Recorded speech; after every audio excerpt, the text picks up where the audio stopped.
మహేష్ బాబు కెరియర్లో మొత్తం 28 సినిమాలు తీస్తే అందులో 15 సినిమాలు బాక్సాఫీస్ వద్ద ఫెయిల్యూర్గా మిగిలాయి. కానీ మిగతా 13 సినిమాలు సక్సెస్ఫుల్గా రన్ అయ్యాయి. సక్సెస్ఫుల్గా రన్ అయిన ఆ 13 సినిమాల బడ్జెట్లు, కలెక్షన్లు ఏవో ఈ వీడియోలో తెలుసుకుందాం. 1. రాజకుమారుడు. ఈ మూవీ 1999లో రిలీజ్ అయింది.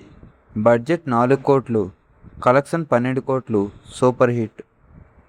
2. మురారి. ఈ మూవీ 2001లో రిలీజ్ అయింది. బడ్జెట్ 7 కోట్లు, కలెక్షన్ 17.2 కోట్లు, సూపర్ హిట్. 3. ఒక్కడు. ఈ మూవీ 2003లో రిలీజ్ అయింది. బడ్జెట్ 13 కోట్లు, కలెక్షన్ 40 కోట్లు.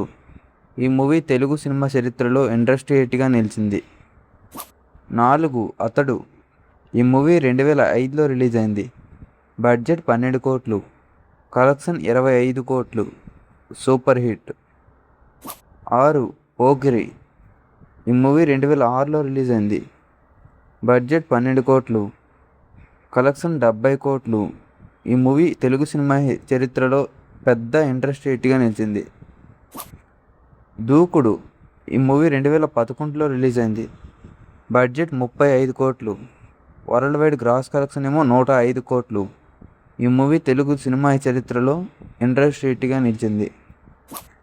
Business man. ఈ మూవీ 2012లో రిలీజ్ అయింది. బడ్జెట్ 35 కోట్లు, వరల్డ్ వైడ్ గ్రాస్ కలెక్షన్ 70 కోట్లు, సూపర్ హిట్.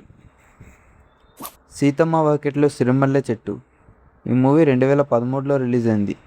బడ్జెట్ 40 కోట్లు, గ్రాస్ కలెక్షన్ 85 కోట్లు, బ్లాక్ బస్టర్. శ్రీమంతుడు. ఈ మూవీ 2015లో రిలీజ్ అయింది. బడ్జెట్ 40 కోట్లు, వరల్డ్ వైడ్ గ్రాస్ కలెక్షన్ 200 కోట్లు. ఈ మూవీ తెలుగు సినిమా చరిత్రలో నాన్ బాహుబలి ఇంట్రెస్ట్ హిట్గా నిలిచింది. భరత్ అనే నేను. ఈ మూవీ 2018లో రిలీజ్ అయింది. బడ్జెట్ 95 కోట్లు, వరల్డ్ వైడ్ గ్రాస్ కలెక్షన్ 185 కోట్లు. ఈ movie box office hit. Maharshi. ఈ మూవీ 2019లో రిలీజ్ అయింది.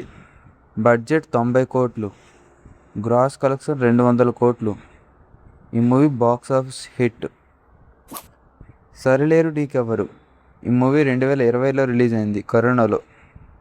బడ్జెట్ 75 కోట్లు, గ్రాస్ కలెక్షన్ 260 కోట్లు. ఈ మూవీ బాక్స్ ఆఫీస్ వద్ద బ్లాక్ బస్టర్గా నిలిచింది. అలాగే మహేష్ బాబు కెరియర్లో హైయెస్ట్ గ్రాసింగ్ మూవీగా కూడా మిగిలింది. సర్కారు వారి పాట.